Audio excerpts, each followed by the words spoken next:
अगर ये वीडियो आप तक पहुंची है तो इस वीडियो को एंड तक ज़रूर देखिएगा बिकॉज इस वीडियो में आपके लिए कुछ ऐसे मैसेजेस हैं जिनका आई थिंक आप तक पहुंचना बहुत ज़रूरी था। Hello everyone, I am your fortune girl and welcome to my channel. अगर आपकी सिचुएशन इस तरीके से जिस तरीके से अभी मैं डिस्क्राइब करने वाली हूँ तो डेफिनेटली रीडिंग आपके लिए होने वाली है। ओके, सो नंबर वन चीज़, अगर आपकी लाइफ में रीसेंट हार्ट ब्रेक हुआ है, if you are broken hearted, breakup हुआ है आपका, या फिर किसी ने आपको बहुत ज़्यादा हर्ट किया हो, यू नो वर्ड्स के थ्रू, किसी के साथ आपकी कम्युनिकेशन हुई हो and his or her words were really very harsh and rude and बहुत ज़्यादा पेनफुल थे उनके वर्ड्स आपके लिए, अगर ऐसा कुछ हुआ है, या फिर अभी करंटली आपके एरिया में बारिश हो रही होगी, यू नो काले बादल छाए होंगे, तूफान जैसे एक वेदर हो जाना, डार्कनेस होना, और may be even in your life you may feel like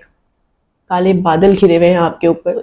इस तरीके की चीज़ें अगर आपके साथ हो रही है तो ये रीडिंग आपके लिए है। एंड अगर आप इस सिचुएशन से गुजर रहे हो जहाँ पे आपको किसी ने आपका दिल तोड़ा है, आपका हार्ट ब्रेक हुआ है with the three of swords, if you going through a breakup, if there is something that is bothering you and बहुत ज़्यादा सैडनेस, ग्रीफ, पेनफुल सिचुएशन से आप गुजर रहे हो, आपकी एनर्जी इस तरीके से आ रही है जहाँ पे आप बहुत ज़्यादा हर्ट हो। नाउ एंजल्स आपको ये बताना चाह रहे हैं that it's time for you to move on a new journey. Okay, now ये जो हार्ट ब्रेक आपके साथ हुआ है, ये किसी इंसान की वजह से हो सकता है, फ्रेंड्स की वजह से हो सकता है, फैमिली भी हो सकती है, या फिर आपका रिलेशनशिप हो सकता है, बट जिनकी भी वजह से हुआ हो, your message is to move forward. जो भी सिचुएशन थी उस सिचुएशन को पीछे छोड़ के आपको आगे बढ़ने के लिए बोला जा रहा है। Okay, because Fool is always about a new journey, to go on a new journey regardless of what is going to be offered to you, regardless of आने वाले situation में, आने वाले time में क्या होने वाला है, या फिर किस तरीके के situation में आप रहोगे। तो ये सारी चीज़ें अपने दिमाग से निकाल के खुद को एक न्यू स्टार्ट दो, खुद की लाइफ की नई शुरुआत करो। This is what I am hearing. आप करंटली बहुत ज़्यादा स्ट्रेस लेते हुए मुझे नज़र आ रही हो, आपकी जो एनर्जीज है ना वो बहुत ज़्यादा ड्रेन हो रही है इस चीज़ की वजह से।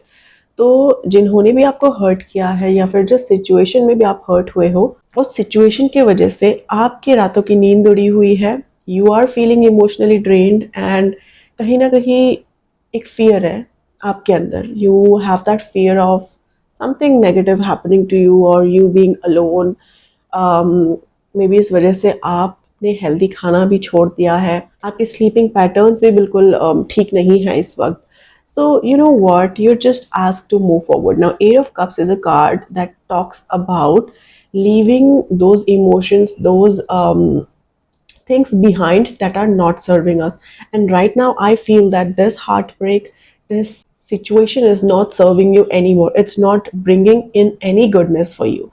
So, you're asked to move forward with the Eight of Cups card, like leave behind, leave the past behind, leave the emotions that are draining you behind, and move forward in search of something new, and like move forward to begin your new life. Because the Nine of Swords here is talking about all the fears, all the negative thoughts that you have in your mind, which is not letting you sleep. ये सारे negative thoughts की वजह से जो भी communication था उसके वजह से कहीं ना कहीं आप सो नहीं पा रहे हो, आपकी हेल्थ भी बिगड़ते हुए नजर आ रहे हैं, एंड अगर यही रहा तो आपको पीस ऑफ माइंड मिलना बहुत मुश्किल है। So angels are telling you to move forward, leave the past behind, because if you leave the past, the situation and the emotions behind you, it will only happen then when you step in the king's position. अगर आप इस situation, इस emotion को पीछे छोड़ के एक नई शुरुआत की तरफ आगे बढ़ोगे, तभी जाके आप किंग ऑफ कप्स की एनर्जी में आओगे, क्योंकि ये कार्ड भी आपके लिए ही निकला है। तो मैं डेफिनेटली बोल सकती हूँ कि this is what your destiny is. You're supposed to master your emotions. Okay, the situations that you're given right now is only because you are asked to master your emotions.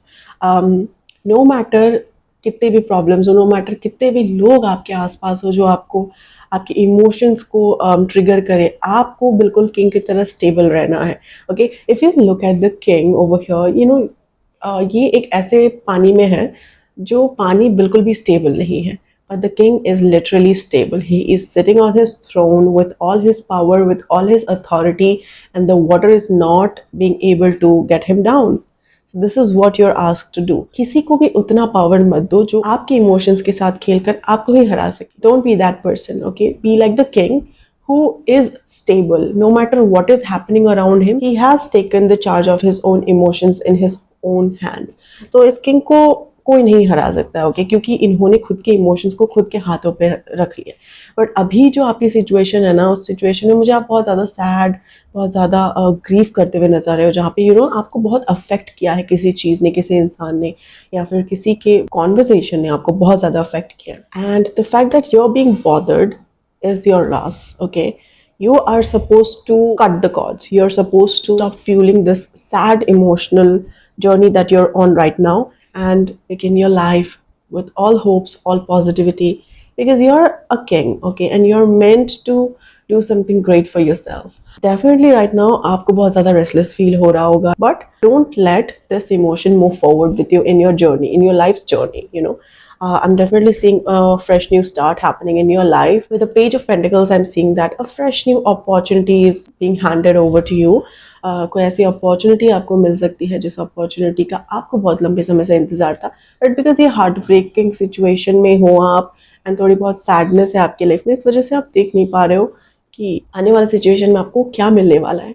Okay, also दूसरे text से भी मैंने आपके लिए cards निकाले थे, तो यहाँ पे लवर्स कार्ड है एंड 10 ऑफ कप्स का कार्ड. एंजल्स मुझे इन कार्ड्स के थ्रू ये बताना चाहते हैं, ये आपके लिए मैसेज है कि आने वाले समय में, फ्यूचर में आपके पास एक अच्छा पार्टनर भी होगा, आपके पास एक ब्यूटीफुल फैमिली भी होगी, ओके?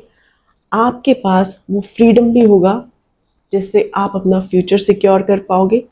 एंड कुछ ऐसी आपके अगर हॉबीज़ है या फिर बिजनेस है, वर्क है, उसमें भी ग्रोथ नज़र आ रही है. Okay, so you have everything that you have wished for in the future, but only if you master your own emotions. अगर ये इमोशंस के ट्रैप में फंस जाओगे आप, तो बिल्कुल निकल नहीं पाओगे. अगर इस सिचुएशन में रह जाओगे तो आप निकल नहीं पाओगे. एंड इसी सिचुएशन में हो आप राइट नाउ, बट आपको इस सिचुएशन में आने के लिए बोला जा रहा है, like leave the past behind. छोड़ दीजिए वो सारे लोगों को, इन सारे इमोशंस को जो आपके बेटरमेंट के लिए नहीं बने हैं, जो आपको सर्व नहीं करते हैं. डोंट स्ट्रेस ओवर थिंग्स और situation that is literally triggering your bad side out. Yeah, this was your message, and I'm really in awe of your situation, kyunki I don't know how you're going to find me, but my intention is to bring in the real guidance for you. And I feel like this was your message. If you're going through a breakup or any kind of heartbreaking situation, trust me, believe in me that this situation is to pass by, and ये ज़्यादा लंबे समय तक नहीं टिकेगी आपकी life में. Hardly I'm seeing a span of 3 months. Okay, 3 days से 3 months के अंदर आपकी लाइफ चेंज हो जाएगी. तो जस्ट बी हैप्पी. एंड कोई अगर ट्रैवल करने का प्लान है आपका, जो कि मुझे डेफिनेटली लग रहा है, मुझे नज़र आ रहा है कि आने वाले समय में आप ट्रैवल भी कर सकते हो, कोई हिली एरिया या फिर नैनीताल या फिर कोई भी जगह जहाँ आप जाना चाहते हो. ये शॉर्ट ट्रिप खुद के लिए लेना सही रहेगा आपके लिए, क्योंकि आई थिंक आपको क्लैरिटी मिलेगी लाइफ में. ये जो भी हो रहा है आपके साथ, it's just for the time being to help you master your emotions. Know that. All right. And yeah, this was your message, my dear beautiful soul. And if you resonated with the reading, and if you like the reading, do not forget to like, share, and subscribe to my channel.